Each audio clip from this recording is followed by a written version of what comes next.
I want to be clear about something before I say any of this. I am not a storyteller. I am not someone who goes to bars and tells ghost stories for the reaction. I have a master's degree in wildlife biology from Colorado State. I've published in peer-reviewed journals. I've spent 31 years working across federal lands in the Four Corners region, Utah, Arizona, New Mexico, Colorado, tracking ungulate migration, monitoring predator-prey dynamics, writing reports that no one outside a very small world will ever read. That's my career. That's who I am. A man who counts elk pellets and reads soil transects and sleeps alone in the backcountry because the data doesn't collect itself. My name is Dale Morrow. I'm 63 years old. I live alone in a house in Grand Junction, Colorado. And I'm recording this not because I want to, but because I'm running out of time to do it. About 18 months ago, I started forgetting things. Small things at first, where I put my truck keys, whether I'd already eaten lunch. Then it got worse. I forgot the name of a woman I worked with for 6 years. I forgot a trail I'd hiked more than 100 times. I sat in a parking lot outside a grocery store for 40 minutes because I could not remember why I'd driven there. The doctors have a word for it. I won't say the word because saying it makes it real, and I'm not ready for that yet. But what I will say is this: I am losing my memory. Slowly, unevenly. Some days I'm sharp. Some days I can feel the edges going soft, like a photograph left in the sun too long. And I realized, sitting in that parking lot, staring at the steering wheel of a truck I've driven for 14 years, that if I don't put these things down somewhere while I still can, they will disappear. They will dissolve inside a brain that is quietly forgetting everything I ever knew. And nobody will ever know what I know, what certain rangers know, what we never talk about. I need to explain that part too, because if you've never worked in land management, you won't understand why none of this is written down anywhere. You won't understand the silence. There are roughly 20,000 rangers and field staff working across the National Park Service, the Forest Service, the Bureau of Land Management, and various state and tribal agencies. Most of them will go their entire careers and never see anything unusual. They'll deal with lost hikers, illegal campfires, poached animals, lightning strikes, the occasional dead body. That's normal. That's the job.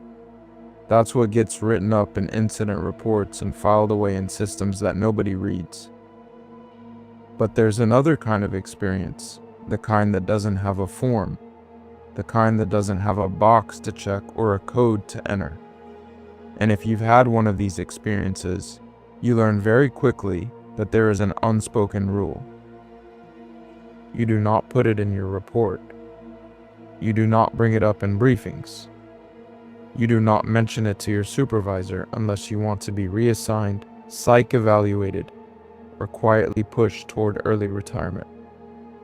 You keep it to yourself. You carry it alone.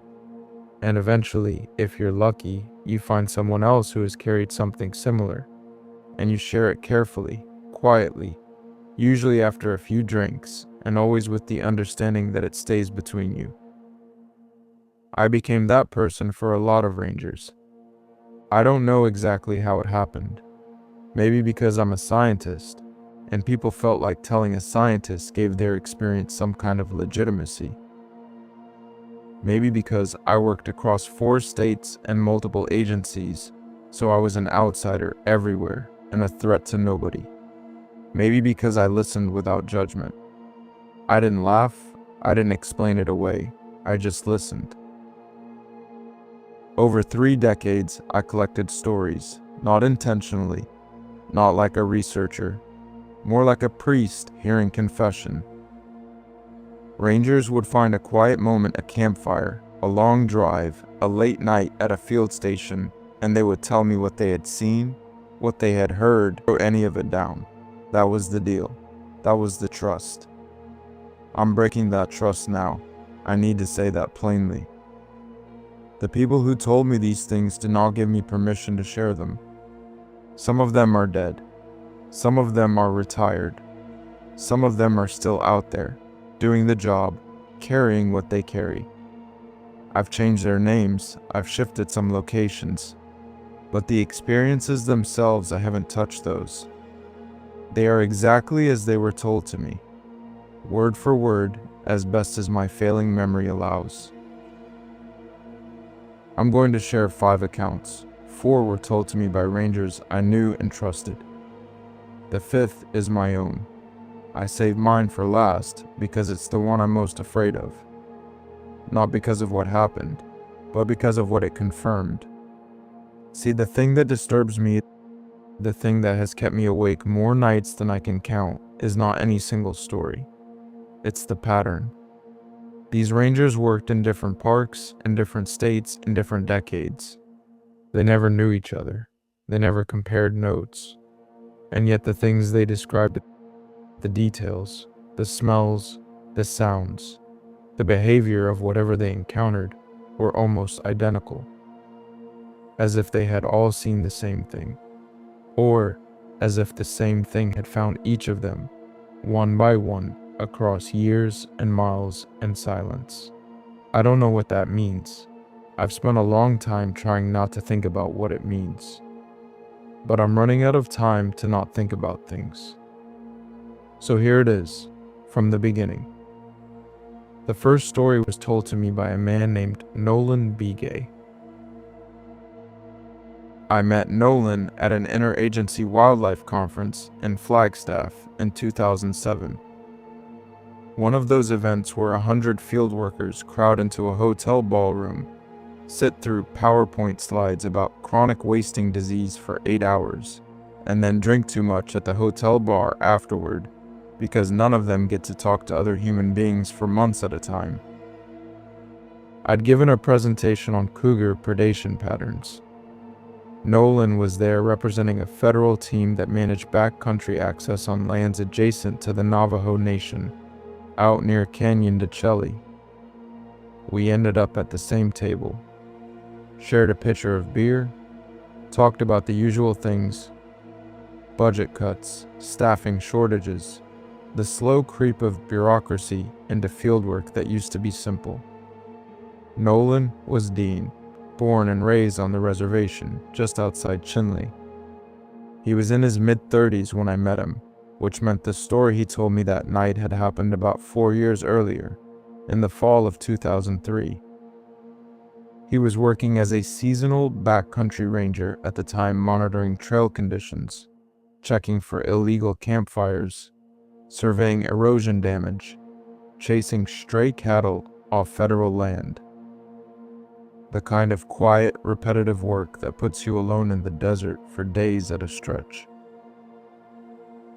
He told me he grew up hearing the old stories. Every dying kid does. The elders talk about things that live in the margins of the world, things you don't name, things you don't invite by acknowledging them. Nolan said he respected the tradition, but he didn't carry it the way his grandmother did. He'd gone to college. He'd studied forestry. He believed in what he could measure and document. He took the ranger job because he loved the land, not because he feared what was on it. That October, he was doing a solo patrol of a trail system that loops through one of the deeper sandstone canyons in his district. It was late in the season. The summer hikers were gone. The campgrounds were closed. And the canyon had that particular emptiness that desert places get in autumn, when the light turns gold and the shadows come early and the silence is so total you can hear your own blood moving. He liked that silence. He said it was one of the reasons he did the work. He was about 6 miles into his loop, following a dry wash where the trail cuts through a narrow section between 2 cliff walls, when he noticed the tracks. Coyote tracks, pressed into a patch of dried mud where a recent rain had pooled and then baked in the sun. Nothing unusual about that. Coyotes were everywhere out there. He saw their prints almost daily, but something about these made him stop. He knelt down and studied them, and it took him a moment to understand what was wrong. The stride length. A coyote's walking stride is typically about 12 to 14 inches. Trotting, maybe 20. These prints were spaced nearly 7 feet apart, as if the animal had been taking enormous, loping steps, or as if it was much, much larger than any coyote had a right to be. Nolan told me he assumed it was a distortion. The mud had dried unevenly, cracked and shifted, and maybe that had stretched the distance between prints. He'd seen strange things happen with substrate before. He pulled out his camera and photographed the tracks anyway, the way you do when something doesn't quite fit. Not because you're worried, but because documentation is habit. Then he followed them. He wasn't thinking about the old stories. He wasn't thinking about anything except curiosity and the professional reflex to track an anomaly. He followed the prints down the wash for about a quarter mile, and that's when the curiosity started to sour into something else. The tracks were changing. It was gradual, so gradual that at first he thought he was imagining it. But over the span of about 40 yards, the rear paw prints began to elongate. The toe pads stretched. The claw marks became less distinct, as if the claws were retracting or as if something was shifting beneath the skin of whatever was making them. The gait widened. The front prints grew broader, flatter. And then, over the course of maybe 10 steps, the tracks were no longer coyote tracks at all. They were human footprints, bare human feet. No boots, no shoes, no sandals. Bare skin pressing into the dried mud in the middle of a canyon, 6 miles from the nearest road, 8 miles from the nearest structure, in a section of backcountry that saw maybe 15 visitors a year. Nolan stopped walking. He said the air in the canyon changed, not the temperature, not the wind, but something else. A quality, a weight. Like the space around him had become aware that he was there. He said he suddenly felt the way a rabbit feels when a shadow passes over it. Not afraid yet, just alert. Just aware that something above him was moving. He photographed the human prints. He measured them with a tape from his pack. Men size 11, roughly. Deep heel strike, even toe splay. Whoever, whatever had made them was walking calmly, steadily, with purpose. Not running, not stumbling, walking. He followed them for another 100 yards, and then they stopped. Not at a rock ledge where someone might have climbed. Not at a creek or a water source where prints would wash away. Not at a junction with another trail. The footprints simply ended in the middle of open sand. The last print was as clear and defined as the first. Both feet together, side by side, as if the person had been standing still. And then nothing. As if they had been lifted straight up off the ground and carried into the air. Nolan stood there for a long time. He said he counted the seconds without meaning to. He stood there for almost 3 minutes, staring at the last pair of footprints, feeling the canyon walls lean inward, feeling the silence gather itself into something that had texture and pressure. And then he turned around and walked back to his vehicle. He did not run. He said running felt like it would be the wrong thing to do, like it would acknowledge something he was not ready to acknowledge. He radioed the district office from his truck, told them he'd found unusual tracks in the wash, possible trespasser, possible unauthorized access, standard language. The dispatcher noted it and moved on. Nobody came out to investigate. Nobody ever does for footprints. That night, Nolan was in his trailer at the seasonal housing area. Single wide, aluminum siding. parked at the edge of a gravel lot near the ranger station. He'd eaten dinner, reviewed his notes, and was lying in bed reading when he heard something. It started at the far end of the trailer, a sound like fingernails dragging across aluminum. Slow, deliberate, not scratching, dragging. A long, continuous stroke that moved along the exterior wall from the back of the trailer toward the front. It reached the corner and paused. Then it continued along the side wall, then the front, then the other side. Something was circling his trailer, dragging its fingers, or something like fingers along the metal, as if it was measuring the shape of the space he was inside. Nolan turned off his reading lamp.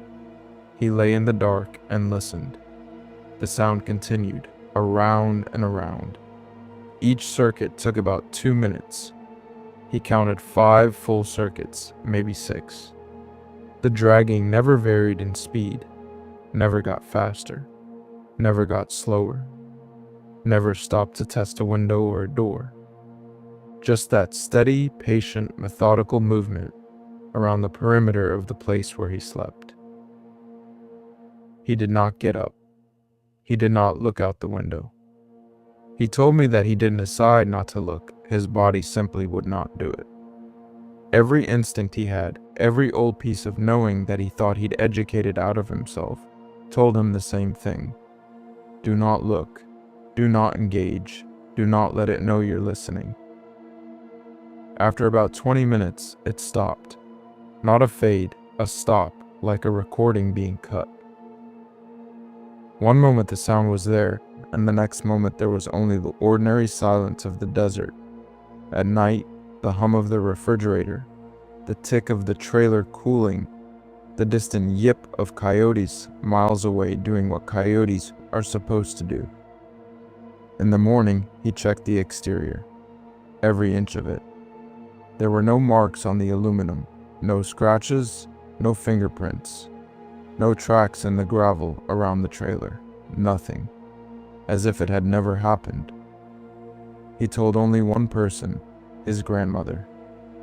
He drove out to her home near many farms that weekend and sat at her kitchen table and told her what he'd found in the wash, what he'd heard in the night. She listened without interrupting. When he finished, she was quiet for a long time. Then she said in Dine something he translated for me roughly as, "You don't follow those. You never follow those. You should not have followed those." She didn't explain further. She didn't name what made the tracks. She made him cedar tea and burned something sage or juniper. He couldn't remember which and told him not to speak of it again. Not to her, not to anyone. Nolan kept the photographs on a personal hard drive for about 3 years. He told me he would open the folder sometimes, late at night, and look at them. The coyote prints, the transition, the bare human feet and the empty wash. He said every time he opened those photos, he felt something he could not explain, a sensation of being observed. Not watched from a distance, observed from close range. As if something was standing just behind him, looking over his shoulder at the same screen, studying the images with him.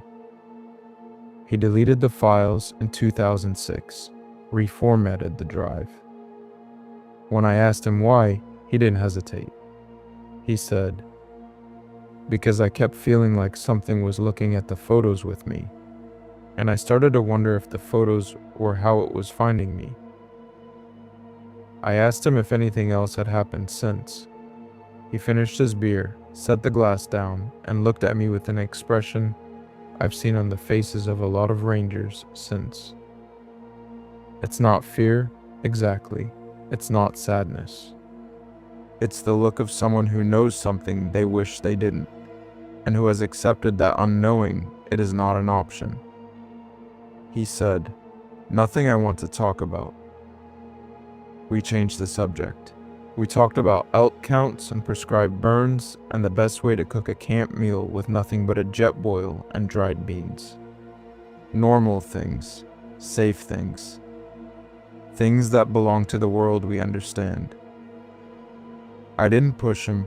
I never pushed any of them. That's not how this works. They tell you what they can carry to your door, and you take it, and you hold it for them, and you don't ask what's still inside. But I never forgot the detail about the tracks. The transition. How something walking on 4 legs simply decided to walk on 2. And how the last prints, those bare, human, purposeful footprints, ended in the middle of open ground, as if whatever made them had simply stopped pretending to walk at all. The second story came to me 6 years later. This one was harder to hear. Not because of what happened, but because of who it happened to. Carla Driscoll was the toughest person I ever worked with. I don't say that casually. I've known wildland firefighters who ran toward walls of flame. I've known search and rescue volunteers who rappelled into slot canyons in the dark. Carla was harder than all of them, and she was harder quietly, which is the kind that counts. She'd done 2 tours in Iraq as an army medic, Tikrit, and then Fallujah. She didn't talk about it much, but you could see it in the way she moved through the world. Nothing surprised her. Nothing rattled her. She had the particular steadiness of someone who had already seen the worst thing, and having seen it, had decided to keep going anyway. She was 40 years old when the thing I'm about to describe happened, and she'd been with the Park Service for almost a decade by then. Career ranger. The real kind, not someone filling time between semesters, but someone who had chosen the backcountry, the way some people choose the priesthood. Completely, without reservation. In the summer of 2009, she volunteered for a rotation at one of the most remote postings in southern Utah, a fire lookout and backcountry monitoring station near the Escalante drainage. If you've never been out there, it's hard to explain how alone you are. The nearest paved road is an hour and a half of washboard dirt. The nearest town, and I use the word loosely, is Escalante itself, which has maybe 800 people and 1 gas station. The lookout sits on a high bench above a meadow that stretches to the base of a sandstone ridge. And beyond that ridge, there is nothing but canyon and sky for 100 miles. You can go days without seeing another person. Weeks, sometimes, in the off-season. Carla loved it. She told me that once. She said the silence out there was the only thing that had ever made the noise in her head go quiet. The rotations were 2 weeks long, radio check-in twice a day morning, and evening with the district dispatch office in Escalante. No cell service, no internet, just the radio. A shelf of paperback books, her sidearm, and the kind of darkness that city people can't imagine. The darkness out there isn't just the absence of light, it's a substance. It has weight. The first week was uneventful. Clear skies, no fire activity. A few distant hikers on the Escalante River Trail that she logged and reported. Normal. It started on the 8th night. She was lying in her bunk in the lookout, a small glass-walled room elevated about 20 feet off the ground on a steel frame, when she heard someone call her name. Clear, unmistakable, from the meadow below. Carla. Just her first name, spoken in a normal voice, at a normal volume, as if someone were standing at the base of the lookout tower and looking up at her window. She sat up, checked her watch. 11:14 p.m. She keyed the radio, asked dispatch if there was anyone in her sector. Negative. No hikers registered. No other rangers deployed. No search and rescue operations. She was the only human being within 15 miles. She told herself it was acoustics. Canyon country does strange things with sound. Sandstone walls bounce voices for miles. A rancher calling a dog on the mesa 3 canyons over could theoretically echo into her meadow in a way that sounded close and direct. Unlikely, but physically possible. She noted the time in her logbook, wrote, "Possible auditory anomaly, investigate an AM," and lay back down. She did not sleep well. The next night, 9, it came again. Same time, almost exactly 11 p.m. But this time, the voice used her full name, Carla Driscoll. She told me that detail is what changed everything.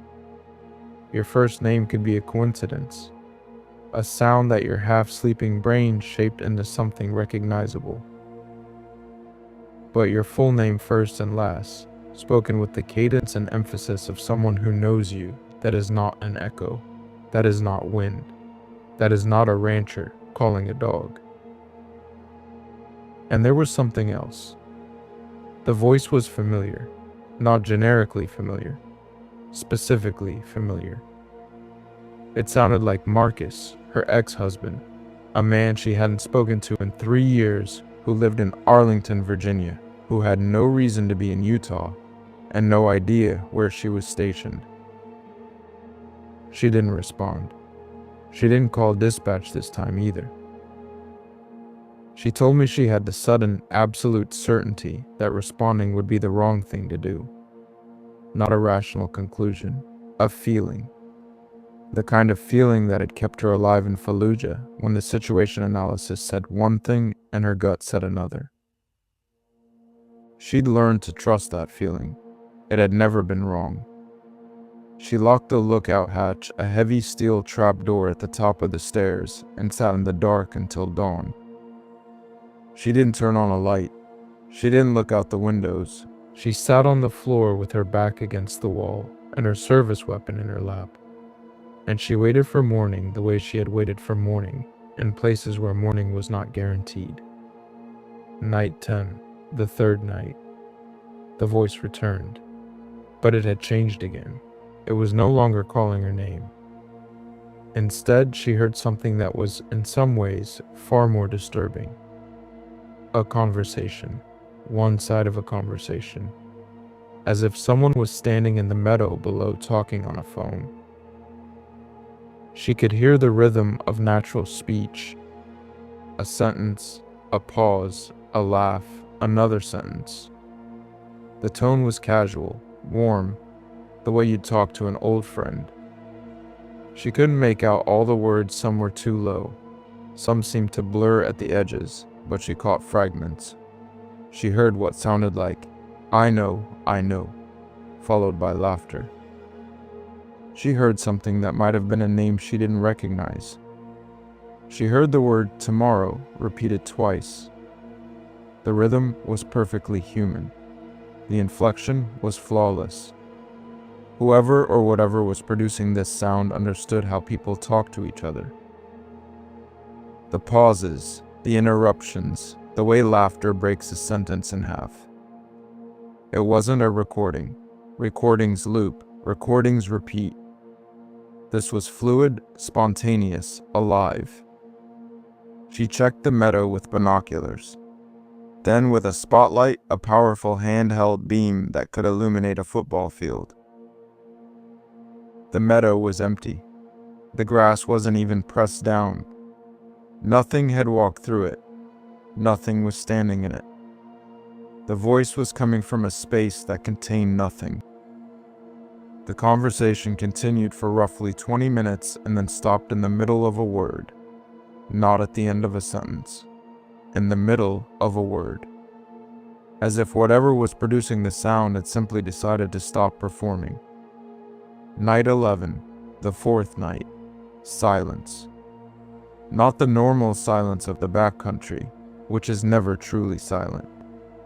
There are always insects, always wind, always the distant call of an owl or the rustle of something small moving through dry grass. This was the other kind of silence, the kind she'd heard soldiers describe but had never experienced herself. Total, absolute. The silence of a world with something removed from it. The way a room feels different when the air conditioning shuts off, You didn't notice the hum until it was gone. And now the absence is louder than the sound ever was. No crickets, no wind, no owls, nothing. It lasted for hours. She lay in her bunk and listened to nothing, and the nothing pressed against the glass walls of the lookout like water against the windows of a sinking car. At approximately 2 a.m., she heard footsteps on the stairs. The lookout stairs were steel 23 steps from ground level to the hatch. She had climbed them hundreds of times.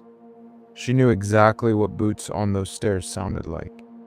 What she heard was not boots.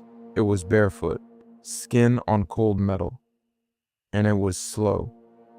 One step every 5 or 6 seconds. A pace that was not cautious, not uncertain, patient.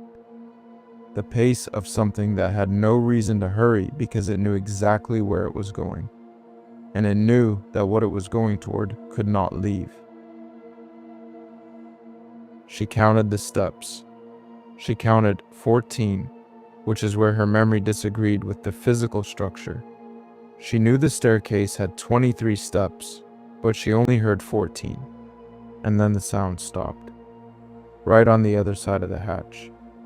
She could feel the presence the way you feel someone standing behind you in a dark room.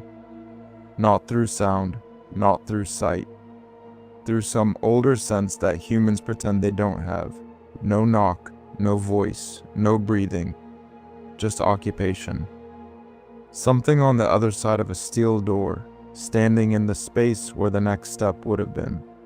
Waiting with the patience of something that does not experience time the way living things do. Carla sat with her weapon drawn, her back against the far wall, her eyes on the hatch, for 4 hours. She did not move.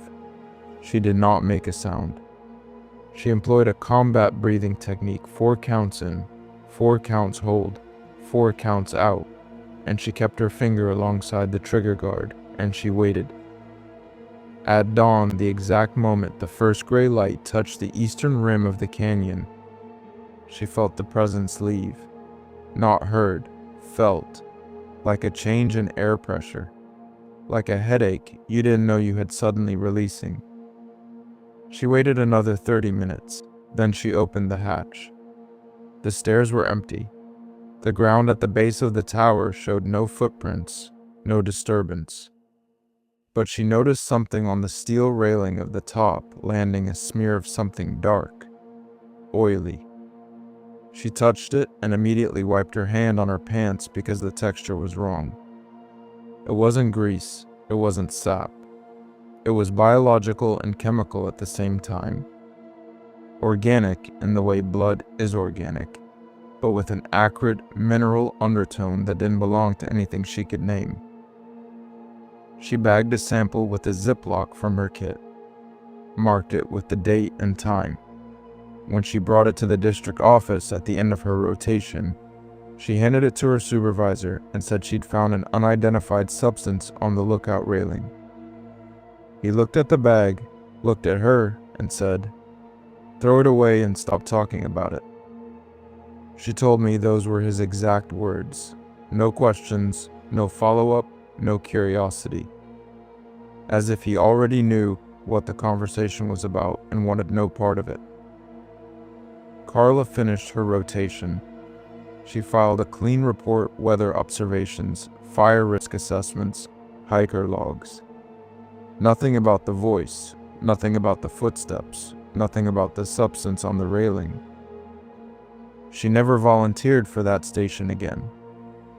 Within the year, she transferred to a high-traffic park in a different state, a place with parking lots and visitor centers and thousands of people every day. A place where you are never alone. I spoke with her in 2014 at a retirement dinner for a mutual colleague. We were outside on a patio, away from the noise. I didn't bring it up. She did. She told the story the way veterans tell war stories, flat affect, precise detail, no editorializing. And at the end, She told me the one thing that connected her experience to everything else I'd been hearing for years. She said that on the fourth night, just before the footsteps started, just before the silence became total, she had smelled something. Not the oily substance on the railing that came later. This was in the air itself, a smell she recognized. A smell she knew from Iraq, from rooms in Fallujah she had entered too late to help anyone. She described it as the smell of someone who has been dead for exactly 1 day. She said, "You never forget that smell. It is not the smell of old death, the sweet, heavy rot of decomposition. It is sharper than that, thinner. It is the smell of a body in the first hours of its chemistry changing, when the cells are still releasing their contents, but the process hasn't yet become what we call decay. It is the smell of something that has very recently stopped being alive." She said she smelled it drifting up through the floorboards of the lookout at 1:47 a.m., 13 minutes before the first footstep on the stairs. I asked her what she thought it was. All of it. The voice, the footsteps, the smell. She looked at me for a long time, then she said, "I think something lives out there that knows how to sound like a person, and I think it's getting better at it." She went back inside. We never spoke about it again. I carried Carla's story the way I carried Nolan's in a locked room in my mind, filed under things that cannot be true but are. 2 stories, 2 different rangers, 2 different years, 2 different parts of the desert. And the same impossible details, the mimicry, the patience, the proximity without attack, the institutional refusal to acknowledge any of it. I might have kept them there forever locked away, privately troubling but professionally irrelevant, if it hadn't been for what happened to Luis Padilla in 2011. Because Luis didn't just have a story, Luis had a witness. And that witness said something that changed the way I understood all of it. Luis was the kind of person you couldn't help but like. 28 years old, stocky, quick to laugh. The type who brought homemade tamales to staff meetings and remembered everybody's birthday. He'd grown up in Las Cruces, New Mexico, the son of a high school teacher and a postal worker. He wasn't from the land the way Nolan was. He didn't have generations of stories woven into the soil beneath his feet. He'd come to rangering through an AmeriCorps program after college, fallen in love with the outdoor life, and stayed. He worked hard. He was good at the job. People trusted him because he was easy to be around, and because when he said he saw something, he was telling the truth. Luis didn't embellish. He didn't dramatize. If anything, he underplayed things, the way naturally cheerful people do, turning near misses into funny anecdotes, shrugging off discomfort, keeping things light. That's why what he told me hit so hard.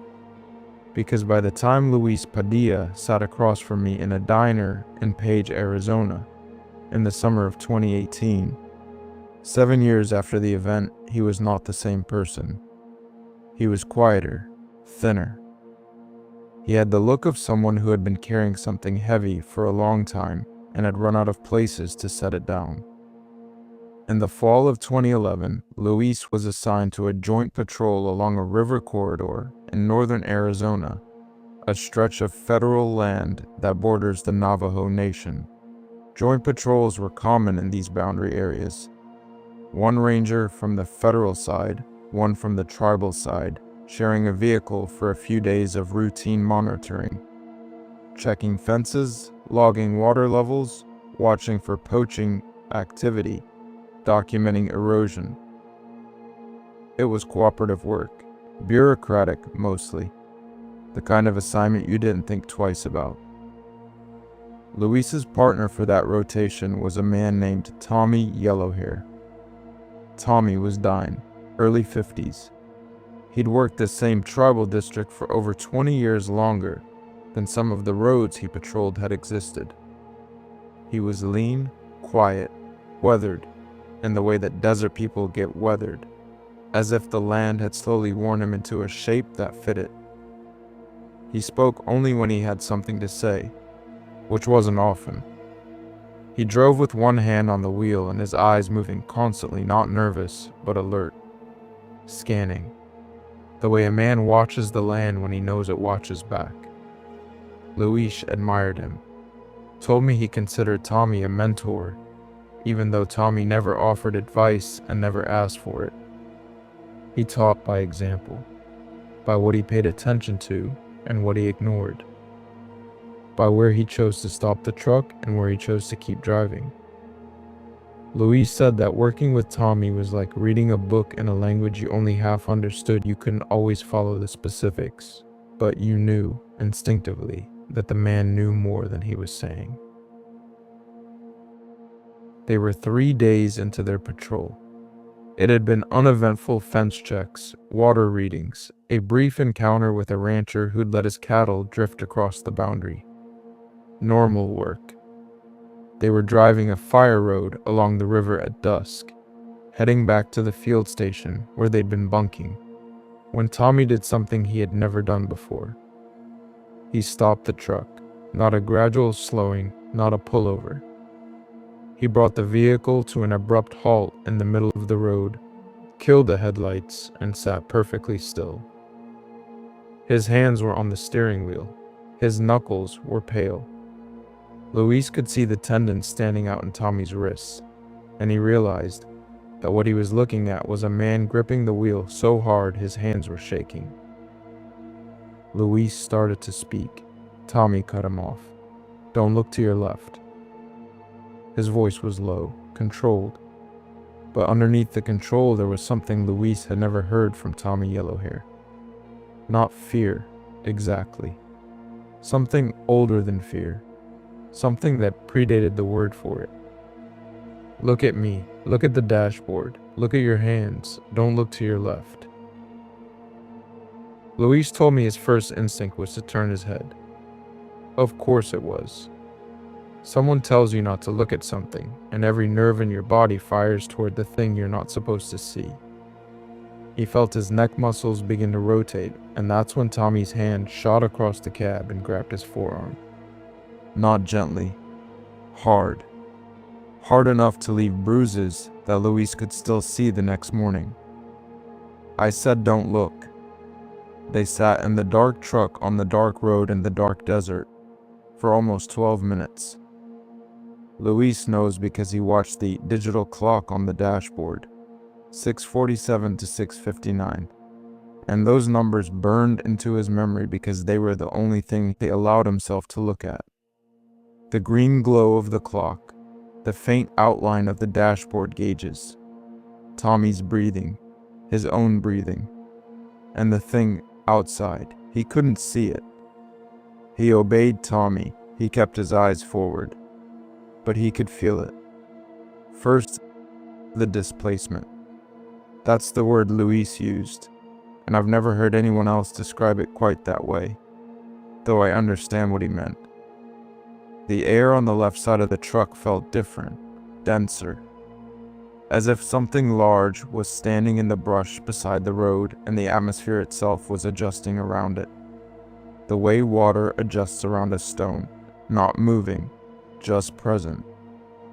Just occupying space in a way that changed the pressure of the air around it. Then the hum, not audible exactly, subsonic. Luis felt it in his sternum, in his molars, in the base of his skull. A vibration so low it was more sensation than sound, like standing too close to a power transformer or feeling the bass from a speaker through a wall. It pulsed, slowly, like breathing, like something very large was inhaling and exhaling just outside the window. Then the smell. The same smell, the same wrong, oily, chemical organic stench that Carla had described on the lookout railing. That Nolan's grandmother might have recognized if he told her about the air and the canyon before the trailer circling began. Luis didn't have those reference points. He didn't know about Nolan or Carla.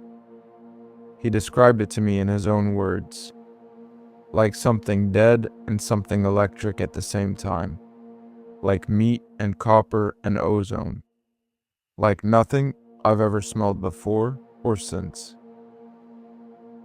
It seeped into the truck cab through the vents, through the seals around the windows, through whatever microscopic gaps exist in a vehicle that is not airtight. Luis's eyes watered, his throat constricted. He wanted to cough and did not allow himself to. He breathed through his mouth, shallow and silent, and he watched the clock. 6:53, 6:54, 6:55. At 6:59, Tommy started the engine. He did not turn on the headlights. He put the truck in gear and pulled forward, driving the fire road by memory, by the feel of the ruts beneath the tires, by the shape of the tree line against the last gray light of the sky. He drove without lights for almost 3 miles, navigating turns and washouts in a narrow bridge over a dry creek bed, as if he were moving through his own living room in the dark. Luis didn't say a word. He sat with his hands in his lap and his eyes on the dashboard, and he let Tommy drive them away from whatever was standing in the brush beside that road. When they were 3 miles out, Tommy turned the headlights on. His grip on the steering wheel loosened. The tendons in his wrists disappeared. He exhaled a long, slow breath that sounded like a man surfacing from deep water. They drove in silence for another 10 minutes. When they reached the field station, a small cinder block building with 2 cots, a propane stove, and a radio, Tommy parked the truck, got out, and stood in the gravel lot for a long time, looking back the way they had come. Luis got out and stood beside him. The sky was fully dark now. Stars, no moon. The river murmuring somewhere below them in the canyon. Luis asked the question he'd been holding for 30 minutes. "Tommy, what was that?" Tommy didn't answer immediately. He reached into his jacket and pulled out a tin of Copenhagen, the only vice Luis had ever seen him indulge, and put a pinch in his lip and worked it slowly, staring at the dark line of the road disappearing into the sage flats. The silence stretched. Luis was about to ask again when Tommy spoke. "There are people who gave up being people." He said it quietly, not whispering, just quiet, the way you speak when you know the night is listening. They traded what they were for something else, power, years, something. The old people know the details better than I do. What I know is what they became, and what they became is not a gift. It's a hunger, and the more they feed it, the less human they look. Some of them are very old, older than you think anything that walks on 2 legs could be. And the old ones, they don't even remember being human. They don't remember having a name or a mother or a reason, but they remember human things. They remember what voices sound like. They remember how faces move. They remember names. And they use those things to get close. Luis asked the question anyone would ask. "Have you seen one?" Tommy was quiet again, longer this time. He spat tobacco juice into the gravel and watched it darken the stones. When he answered, his voice had changed lower, slower, as if each word cost him something. "You don't see them, you feel them. The way you felt what was beside the truck tonight. That pressure, that hum. That's how you know. That's the warning. If you're smart, if you're lucky, you listen to the warning, and you keep your eyes forward and you drive. Because the moment you see one, the moment you actually look at it and it looks at you, it's already too late. It already knows what you are. It already has something of yours. A piece of your attention, maybe. A piece of your recognition. I don't know how it works. I just know that once it sees you seeing it, something changes. Something gets established between you and it, a connection. And that connection doesn't go away. Luis asked one more question. The wrong question, maybe, or maybe the only honest one. What happens then? After the connection? Tommy looked at him the way Nolan's grandmother had looked at Nolan.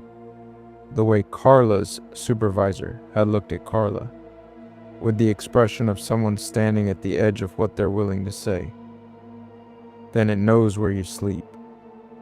He went inside. He didn't say another word that night.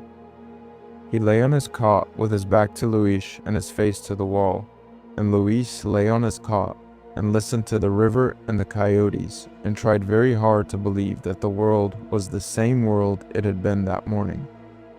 In the weeks that followed, Luis tried to research what Tommy had described. He dug through ethnographic texts, Clyde Cluckhone's work on Navajo witchcraft, some of the older anthropological surveys from the 1930s. He found fragments, scattered references to something called Yi-Nald-Lushi, those who go on all fours, shapeshifters, witches who had violated the deepest taboos of the Dine Way and been transformed by the violation.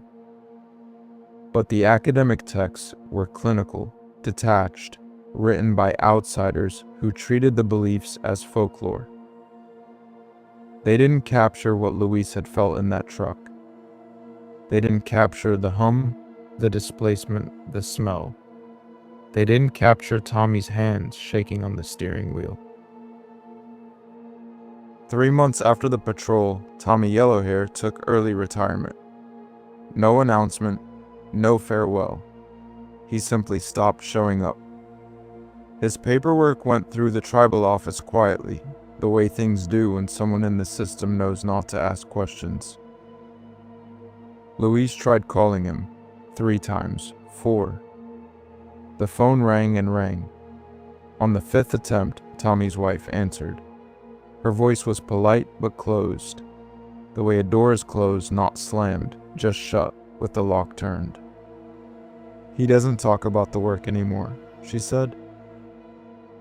Is he okay? Luis asked. There was a long pause, long enough that Luis thought the call had dropped. He sleeps with the lights on now, she said, and then she hung up. Luis transferred to a different district the following spring. He never worked the boundary patrols again. He never saw Tommy Yellowhair again. And when he told me the story in that diner in Page 7 years later, over coffee that went cold while he talked, he was physically shaking. Not from cold, not from caffeine, from the act of remembering. His body still responded to the memory the way it had responded to the event, with the pure, mammalian fear of something that the conscious mind cannot categorize, but the nervous system recognizes as real. I asked him if he'd ever experienced anything like it since. He looked down at his coffee, turned the mug in his hands, and said something I didn't expect. Sometimes when I'm driving at night on any road, anywhere, doesn't matter, I'll feel it. That pressure on the left side, that displacement, like the air beside me is too heavy. And I'll grip the steering wheel and I'll keep my eyes on the road and I'll hear Tommy's voice in my head, clear as the day he said it. He paused. Don't look to your left. He tried to laugh. It didn't quite work. I paid for his coffee. We shook hands in the parking lot. He drove north, I drove south, and I sat in my truck for a while before I started the engine, because my hands were shaking too. 3 stories, 3 rangers, 3 different places. The same impossible thing. And Tommy Yellowhair's words circling in my head like a bird that won't land. The moment you see one, it's already too late. It already knows what you are. I kept telling myself that these were isolated incidents, coincidences of geography and psychology. People alone in the desert for too long. their pattern recognition systems misfiring, turning wind into whispers and shadows into shapes. But then, a woman named Sarah Whitfield found something scratched into the wall of a cabin that had been sealed for decades.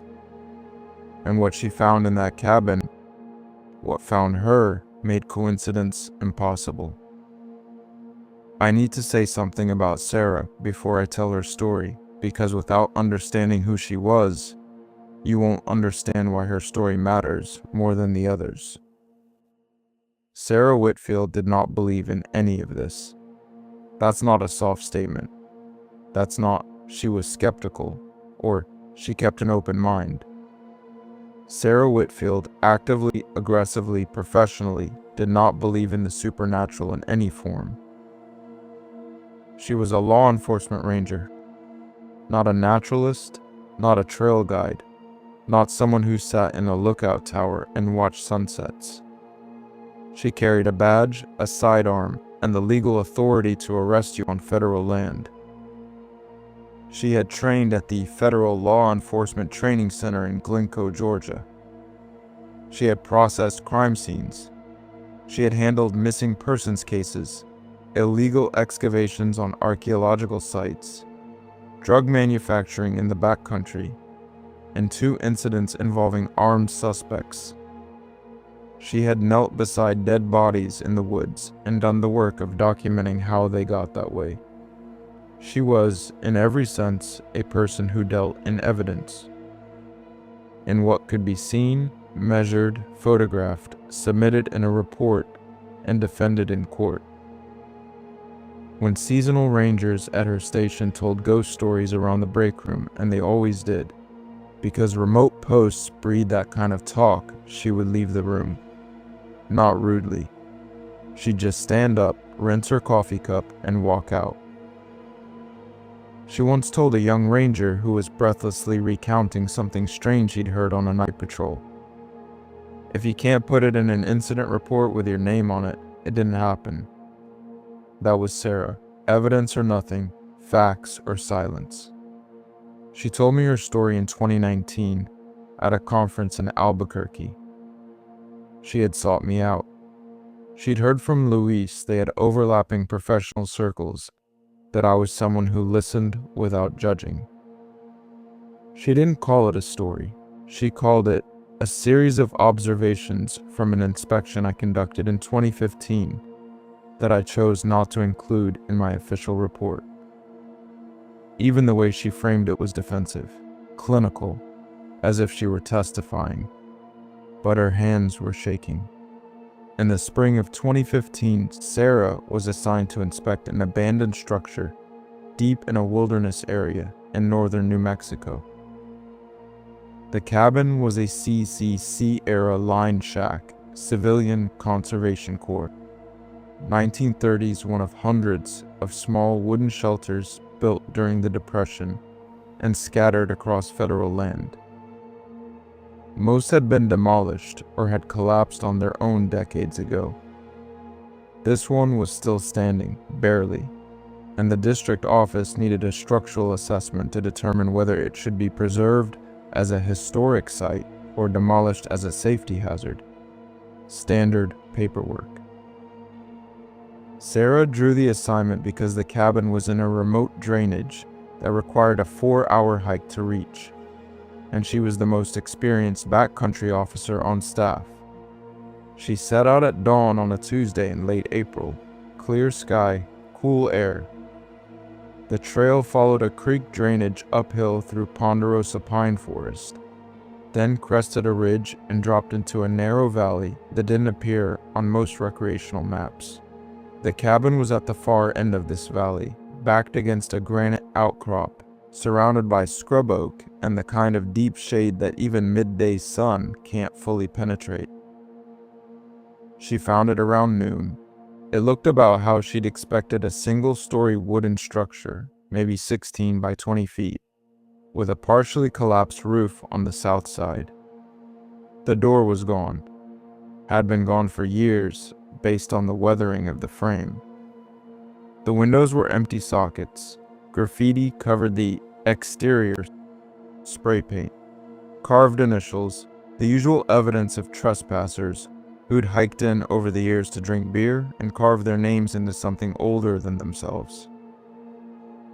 She began her inspection at the exterior, photographed the foundation river stone, still largely intact, documented the roof damage, the missing door, the graffiti, made notes on her clipboard about structural integrity. The south wall was compromised, but the north wall was solid. The floor was wood plank, warped but weight-bearing. Standard assessment. She'd done a dozen of these. Then she went inside.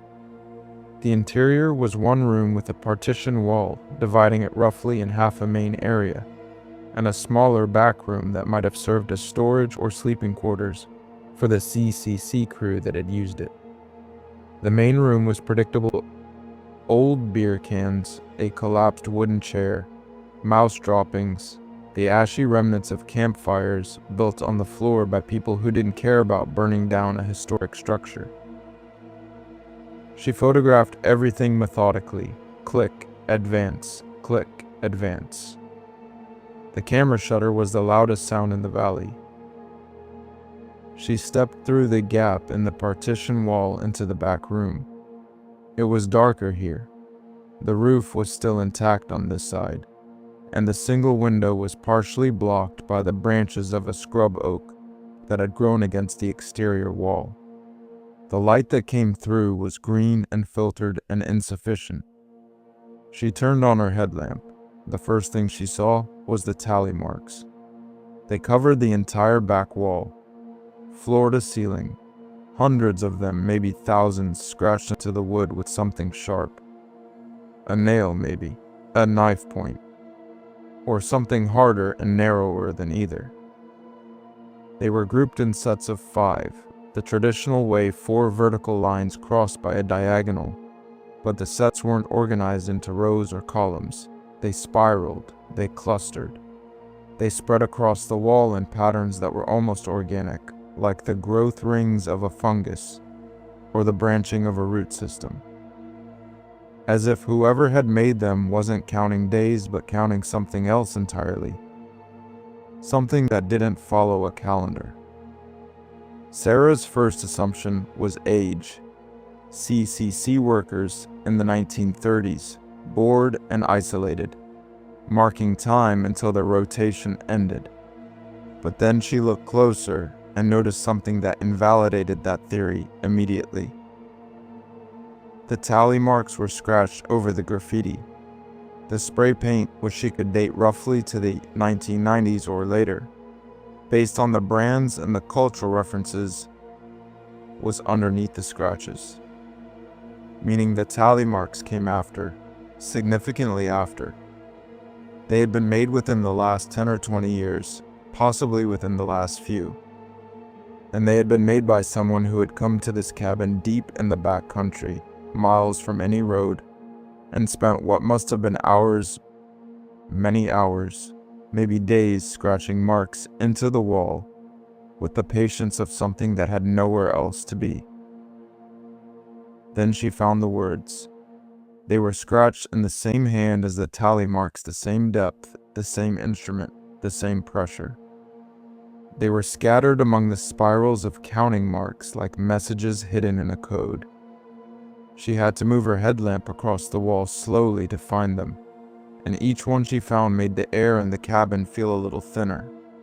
The first one, near the center of the wall, at roughly eye height. It walks like me now. The second, lower and to the right, partially obscured by a cluster of tally marks. It knows my name. The third, near the floor, scratched in letters so small she had to kneel to read them. Don't open the door when it sounds like me. And the fourth, near the ceiling, scratched at an angle that would have required the writer to stand on something or to be very tall. I can hear it counting. Sarah photographed each one. She told me she felt nothing at first. Professional detachment. Evidence of a disturbed trespasser, possibly someone experiencing a psychotic episode? possibly someone playing an elaborate prank. She'd seen stranger things in the backcountry. People did strange things when they were alone in the wilderness for too long. She categorized the scratches as vandalism and continued her inspection. She was kneeling near the base of the back wall, photographing the foundation from the interior, when she realized she had been hearing something for several minutes without consciously registering it. A tapping sound coming from below her, from underneath the cabin, regular, rhythmic, evenly spaced, like a metronome or like someone counting. Tap, tap, tap. She stopped breathing. She stayed very still. The tapping continued. It was not the sound of a branch hitting the foundation. It was not the sound of a rodent gnawing. It was deliberate. It was measured. Each tap was identical in force and spacing. 1 per second. Exactly 1 per second. With the mechanical precision of something that was not guessing at the rhythm, but had internalized it perfectly. Sarah pressed her face to a gap between two warped floorboards and aimed her headlamp downward. The crawl space beneath the cabin was shallow, maybe 18 inches of clearance between the dirt floor and the underside of the planking. She could see packed earth, the corroded remains of old tin cans, the papery husks of dead insects, a scattering of rodent bones. Normal detritus, normal decay. And in the far corner, at the absolute limit of her headlamp's reach, 2 points of light, close together, the right distance apart, reflecting her headlamp beam back at her with the flat tattle shine of an animal's eyes. Except the eyes were not at ground level, they were 18 inches off the dirt, pressed against the underside of the floor, at the exact height where a face would be if someone were lying on their back in the crawl space and looking up through the boards. Looking at her. The tapping stopped. Sarah stood up. She drew her weapon. She backed out of the cabin in a controlled retreat, heel-toe, the way they teach you at FLETC, keeping her sidearm trained on the floor. She circled the entire exterior of the structure, moving carefully, checking every angle. The cabin's foundation was continuous riverstone, fitted tightly, with no visible gap or opening larger than 3 inches. The crawl space had no entrance, no hatch, no access point. It was a sealed space. Whatever she had seen reflecting her light from that corner was inside a space that nothing could enter, and nothing could leave. She holstered her weapon.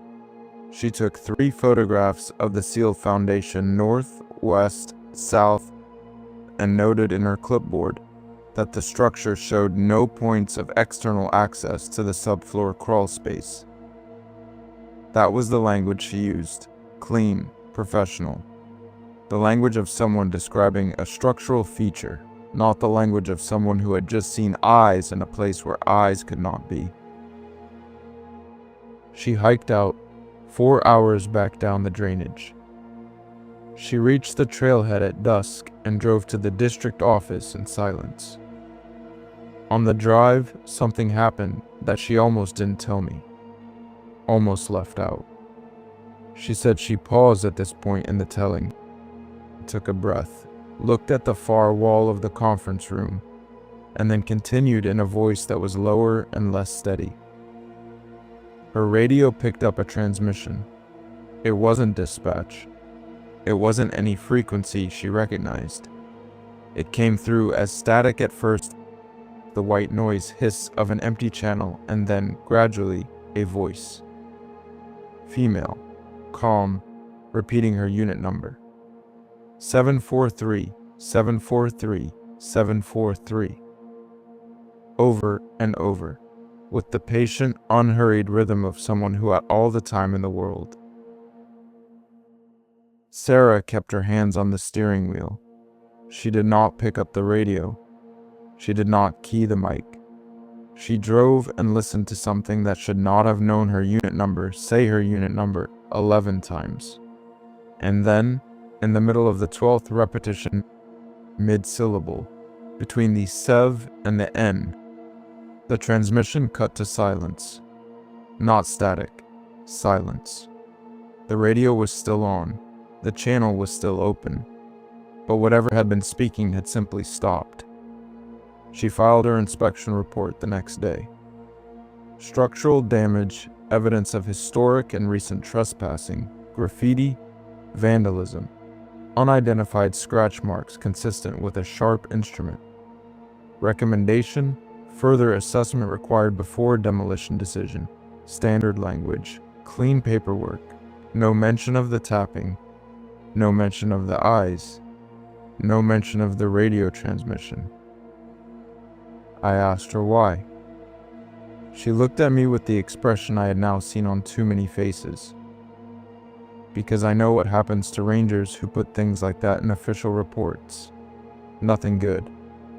You get referred to EAP, you get your fitness for duty questioned, you get moved to a desk, or you just get that look from your supervisor that says you've crossed a line you can't uncross, and now you're one of those people.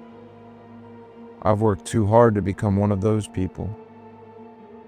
She told me there was one more thing. She said she had spent weeks not looking at the photographs from the cabin. They sat on her work drive in a folder labeled with the case number, and she avoided them the way you avoid a room in your house where something unpleasant happened. But eventually she needed the images for the final report, so she opened the folder and began reviewing them. She found something she had missed in the field. In one of her wide shots of the scratched back wall, the image that showed the full scope of the tally marks and the messages there was a section she hadn't examined closely during the inspection. It was partially hidden behind a collapsed wooden shelf in the lower right corner of the wall. The shelf had been leaning against the wall at an angle, covering whatever was behind it. But the camera had caught the gap between the shelf and the wall, and in that gap, scratched in the same hand and the same depth as everything else, were 3 additional words. She is here. Sarah had been the only person assigned to that inspection. She had told no one she was going. The assignment had been made internally, through the district scheduling system, 3 days before the hike. No one outside the office knew. No one outside the office could have known. And yet something had written those words on a wall deep in the wilderness, behind a shelf that hadn't been moved in years, and waited for her to find them. Or waited for her not to. Sarah finished her coffee.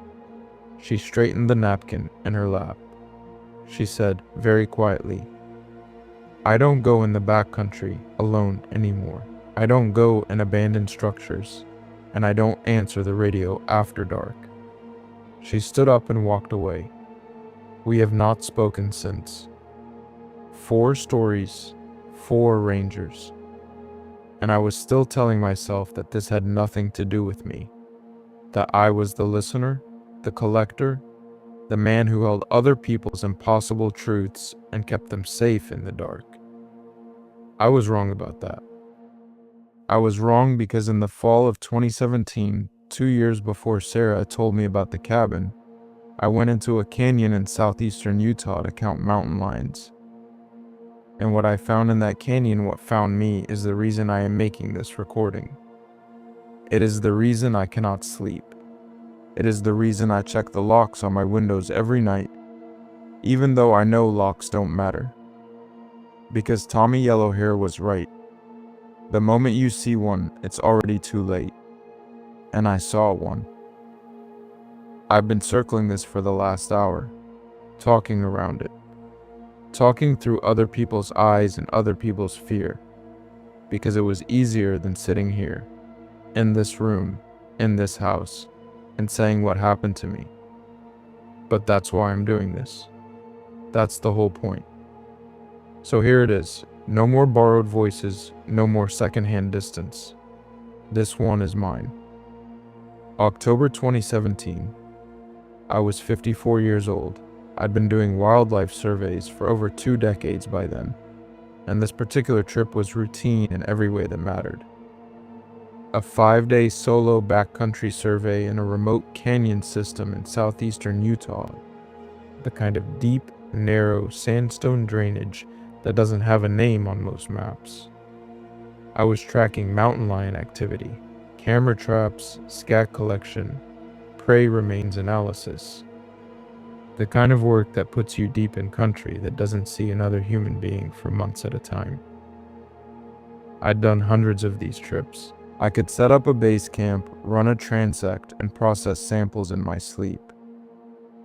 The work was solitary, methodical, and comforting in the way that all deeply familiar work is comforting. You stop thinking, your body does the job, your mind goes quiet. The first 2 days were uneventful. I hiked in, established a base camp on a bench above the canyon floor, set 4 camera traps along known lion corridors, and began my transect work. The weather was clear, cool nights, warm afternoons. The canyon was beautiful, the way only empty desert canyons are beautiful. The light coming in at angles that turned the sandstone walls into something between amber and blood. The silence so complete that you could hear a lizard cross a rock from 50 yards. Day 3 is when things changed. I was working a side drainage about 2 miles from camp, checking for prey remains along a dry wash, when I found the elk. It was a cow elk, mature, maybe 4 or 5 years old. She was lying in the wash on her left side, and she had been dead for less than a day. The blood was still dark. The flies had barely started. Fresh. Mountain lion kills have a specific signature. The cat typically attacks from above or behind, targeting the neck. There are deep puncture wounds from the canines, usually behind the ears or at the base of the skull. The cat will then drag the carcass to cover under a ledge, beneath dense brush, and begin feeding at the abdomen or the hindquarters. It's messy, it's violent, it's recognizably predatory.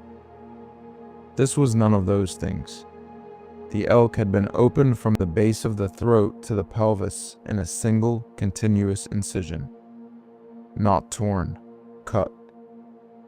The edges of the wound were clean, not serrated, not ragged, not the result of claws or teeth.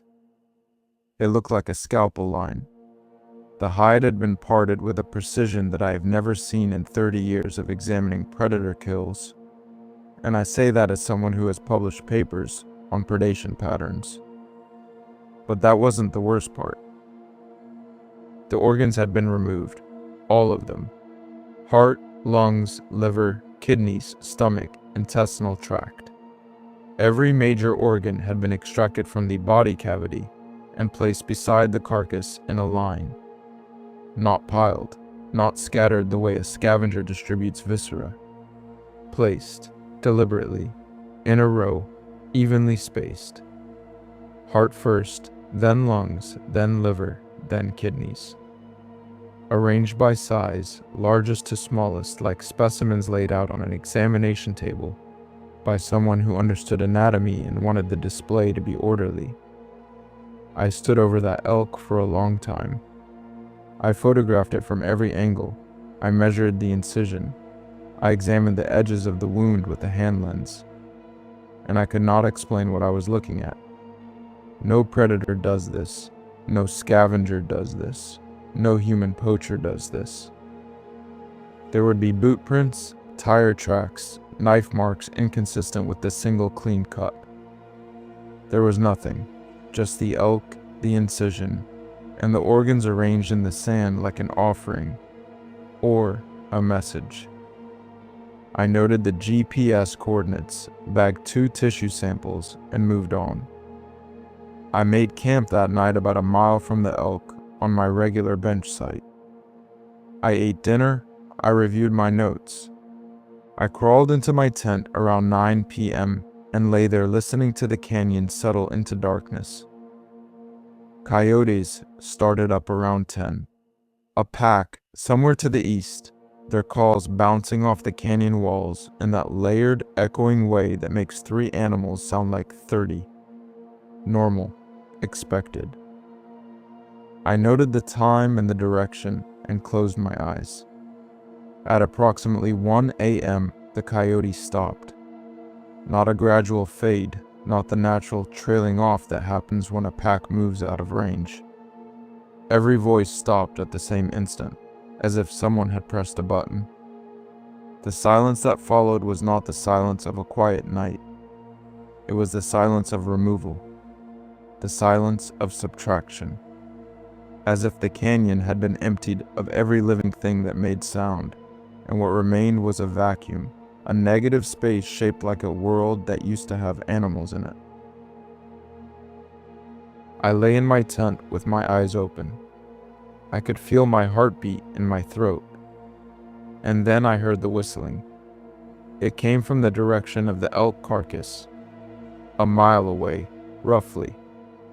But the canyon acoustics carried it to me as clearly as if the whistler were standing at the edge of my camp. It was a melody, simple, familiar, the kind of tune you know before you can name it, because it lives in a part of your memory that is older than language. It took me about 10 seconds to place it. You Are My Sunshine, my mother's song. She used to sing it to me when I was small, when I was frightened by thunderstorms, when I couldn't sleep, when the world was too big and too dark and her voice was the only thing that made it manageable. She sang it at my sister's wedding. She hummed it while she cooked. It was the song they played at her funeral in 2009, 8 years before that night in the canyon, because it was the only song that belonged to her completely. Something was whistling my dead mother's lullaby in the desert dark. A mile away, in the direction of an elk that had been opened with surgical precision and displayed like a specimen. The whistling was perfect, not approximate, not a vague similarity. It was the exact melody, with the exact phrasing, with the slight retardando my mother always made on the word sunshine. A tiny slowing that I had never heard anyone else reproduce, because it was hers. It was the way she sang it, and no one else. I did not leave my tent. I did not turn on my headlamp. I did not reach for the radio. I lay on my back in the dark with my hand on a canister of bear spray, and I listened to something that had no right to know that melody sing it to me across a mile of empty canyon. It continued for approximately 15 minutes, then it stopped. The same way the coyotes had stopped it. Instantly, completely, without transition. One note was there and the next was not, and the silence that followed was the heaviest thing I have ever felt. I did not sleep. I lay rigid in my bag until the sky began to lighten, the first pale gray pushing in from the east, and then I broke camp. I packed everything. I left the camera traps. I abandoned my transect. I had 2.5 days of survey work remaining, and I walked away from all of it, because staying in that canyon was something my body would not allow me to do. Not my mind was still constructing explanations, still trying to file what I'd heard under acoustics, hallucination, sleep deprivation. My body knew better. My body was already leaving. I hiked out along the main canyon, moving fast, carrying a full pack in the early morning chill. The route followed the canyon floor for about 4 miles before climbing a side drainage to the rim. Around midday, I reached a narrow section where the walls closed in, and the trail curved around a buttress of sandstone. I couldn't see more than 30 yards ahead. I came around the bend, and I stopped. There was a figure standing in the trail, 50 yards ahead, maybe less. Standing in the center of the path, facing me, upright, bipedal, the approximate shape of a person. I say approximate because that is the most honest word I have. It was shaped like a person the way a mannequin is shaped like a person. The general proportions were there, but the specifics were wrong. The limbs were too long, not grotesquely, just enough to register as incorrect. A few inches of extra length in the forearms, in the shins, the kind of wrongness that your eye catches before your brain can name it. The head was tilted to one side at an angle that would have been uncomfortable for a human neck, not 90 degrees, but maybe 30, the way a bird tilts its head when it's examining something it doesn't understand. It was wearing what appeared to be clothing, a jacket, pants, dark colors, but the clothing didn't move. A breeze was coming through the canyon. I could feel it on my face. I could see it moving the dry grass at the trail's edge, and the fabric on the figure was perfectly still, as if the clothing were painted on, as if it were a part of the surface rather than something draped over a body. I did not move. The figure did not move. We stood facing each other in that narrow canyon for what I estimate was 2 full minutes, though time behaves strangely when you are looking at something that should not exist. It may have been longer, it may have been less. I remember the sound of my own breathing. I remember the breeze. I remember the light midday, harsh, no shadows to hide in, no ambiguity of darkness. This was not a shape in the night. This was a thing standing in full daylight, 50 yards away, letting me see it. Letting me see it. That's the detail that I come back to. It was not hiding. It was not caught off guard. It was standing in the open, in the middle of the only path out of the canyon, facing in my direction, as if it had known I would come this way and had been waiting. Then it moved. Not its body, its head. Slowly, with a mechanical smoothness that had no jerk or hesitation, and it tilted its head to the other side. A mirror of the first tilt, left to right. The way a bird shifts its angle of observation. The way something that doesn't have human neck muscles moves a human head. And then it smiled.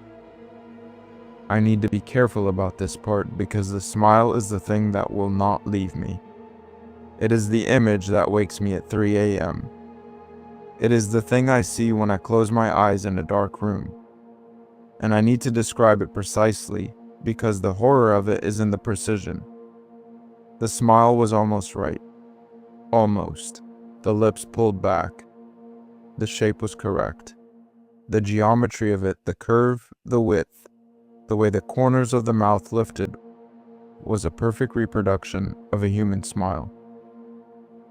If you saw it in a photograph, frozen, stripped of context, you might not notice anything wrong. But I was not looking at a photograph. I was looking at a face, and the smile did not reach the eyes. The eyes did not change at all. They remained flat, fixed, empty, not hostile, not hungry, not curious. Empty.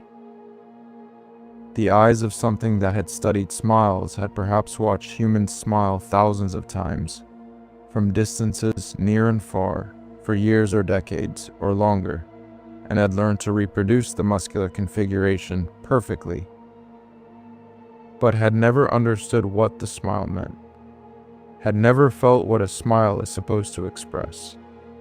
It was wearing the expression the way it was wearing the clothing, as a surface, as a tool, as a lure. It smiled at me, and I understood in a place deeper than thought, deeper than language, and the part of me that is still an animal standing on a savanna, scanning the tree line for the thing that does not belong, that I was looking at something that had been practicing being human. And it was almost good enough. And someday, maybe soon, it would be good enough. and then no one would be able to tell the difference. I backed up, one step at a time. I did not turn around. I did not break eye contact. I moved backward, heel finding ground, weight shifting. 1 step, 2 steps, 10 steps, until the curve of the canyon wall took the figure out of my line of sight. The moment it disappeared behind the sandstone, I turned and moved. Not running my pack was too heavy, the terrain too uneven, but walking as fast as I've ever walked in my life. I found an alternate route, a steep scramble up a side canyon that added 4 hours to my hike and nearly broke my ankle twice. And I made it to the rim, and then to my truck, and then to the highway, and I drove without stopping for 3 hours. I did not go back for the camera traps, but a colleague did, 2 weeks later at my request. I told him I'd gotten sick and had to abandon the survey. He retrieved the traps and mailed me the SD cards. I put them in a drawer for a month before I could bring myself to look at them. The camera near the elk carcass was motion activated. It had captured 16 frames over the course of the night I spent camped a mile away. Frames 1 through 12, nothing. Darkness, the empty wash. The elk carcass, still and untouched, exactly as I'd left it. Frame 13, timestamp 1:07 a.m. Roughly the time the whistling began. There is a figure in the frame. It is not near the elk. It is standing behind my tent. The camera was a mile from my camp, and the figure is clearly silhouetted against the lighter fabric of my tent, at a distance that the camera should not have been able to capture, except that the figure is tall, very tall, and it is standing directly behind my tent, within arm's reach of the fabric, and it appears to be looking down at the place where I was lying, 3 feet away from me, while I lay in the dark and listened to my mother's song. Frame 14, the figure is no longer behind my tent. It is closer to the camera, significantly closer. As if it crossed the mile between my camp and the elk carcass in the interval between 2 motion-triggered frames, an interval that, based on the camera's settings, was approximately 90 seconds.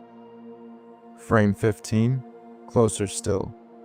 The proportions are becoming visible. The long limbs, the tilt of the head. Frame 16, the figure fills the frame. It is inches from the lens. The image is blurred not by motion, but by something else. The face is there, but the features are indistinct, smeared, as if the camera's autofocus could not resolve whatever it was looking at. As if the thing's surface refused to be recorded clearly. What I can almost see, is a shape that resembles a face. And the lower half of that face is pulled into a configuration that resembles a smile. The same smile, the one that doesn't reach the eyes. I sent the camera and the SD card to a colleague in the biology department at Utah State. A man I trust, a man who understands optics and image processing and the mechanics of trail cameras. I asked him to analyze the images. He called me back a week later and said the files were corrupted, unrecoverable. Probably a sensor malfunction, he said, or condensation on the lens. Happens all the time with these older units. I didn't argue. I knew the files weren't corrupted. I had seen them clearly on my own screen. I had zoomed in on frame 13 and seen the shape behind my tent and understood, with a certainty that felt like falling, that while I lay in the dark and did not move and did not look, something stood 3 feet away from me and chose not to touch the fabric, chose not to open the tent, chose not to do whatever it could have done to me in a canyon where no one would have heard and no one would have found me for weeks. It chose not to. And I have spent every night since then wondering why. I want to finish this. I need to finish it, because my hands are tired and my voice is going. And there's a part of me that knows if I stop talking now, I'll never start again. Here's what I know. I know that Nolan Bigay followed tracks that changed from animal to human and then disappeared into the air. I know that something circled his trailer and left no marks. I know that Carla Driscoll heard her own name spoken by something that knew her ex-husband's voice, and felt something climb the stairs to her door and wait. I know that Tommy Yellowhair spent 20 years on that land and knew enough to keep his eyes forward and drive without headlights, and never explain more than he had to. I know that Sarah Whitfield found a message scratched into a wall that knew she was coming before she did. And I know that something stood behind my tent in a canyon in Utah and whistled my mother's song and smiled at me on a trail the next day with a face that was almost human. I don't know what these things are. I have spent 6 years not knowing. Tommy called them people who gave up being people, and maybe that's as close to the truth as language can get. I've read the ethnographies, I've read the folklore, I've read the academic analyses that file all of this under cultural belief systems and liminal anxiety, and the anthropology of dread. None of it helps. None of it covers the smell, the hum, the silence that comes before, the smile that doesn't reach the eyes. I am not going to tell you what to believe. I am not going to argue for the existence of things I cannot prove. I am a scientist. I believe in evidence. And the only evidence I have is the testimony of people I trust, people who had nothing to gain and everything to lose, by telling me what they saw and 16 frames on an SD card that a colleague says are corrupted and that I know are not. Here is the last thing I want to say. Since my encounter in 2017, something has followed me. Not physically, not constantly, but periodically, every few months, sometimes longer. Always between 1 and 3 a.m. I'll wake up in my bed, in my house, in Grand Junction, Colorado, 200 miles from the nearest reservation, in a city, on a street with neighbors and streetlights and dogs that bark at passing cars. And I'll lie there in the dark and I'll hear it. Not knocking, not scratching, not a voice calling my name, whistling. You are my sunshine coming from outside my window. My mother's song, her phrasing, her retardando on the word sunshine. Perfect, note for note. As if she were standing in my yard in the middle of the night, in a city she never visited, singing to me the way she sang when I was small and the world was dark and her voice was the only safe thing. And every time it's a little closer. I don't know what it wants. I don't know what it's waiting for. I don't know if the connection Tommy described, the thing that gets established when you see one and it sees you. I don't know if that connection has an expiration date or if it simply goes on, patient and permanent, until whatever is on the other end decides it's time. I keep the lights on now, like Tommy. I check the locks, I close the curtains, I lie in bed, and I listen and I wait for morning. And some nights, the bad nights, I think about frame 13, the figure behind my tent, 3 feet away, close enough to touch. And I think about the question that I cannot stop asking and cannot bear to answer. Why didn't it come in?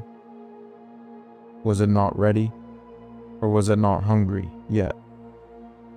This recording is going in a drawer. I don't know who will find it. I don't know if they should listen to it. Maybe it's better if nobody does. Maybe some things are kept quiet for a reason. Maybe the rangers who never talk about this, who carry it silently through their careers and into retirement, and into old age and into the ground, maybe they understand something I'm only now beginning to learn. That there are things in the backcountry that are older than the parks, older than the trails, older than the names we've given the land. And they don't care about our reports or our radio frequencies or our cameras or our locks. They are patient. They are close and they are paying attention. The recorder clicks off,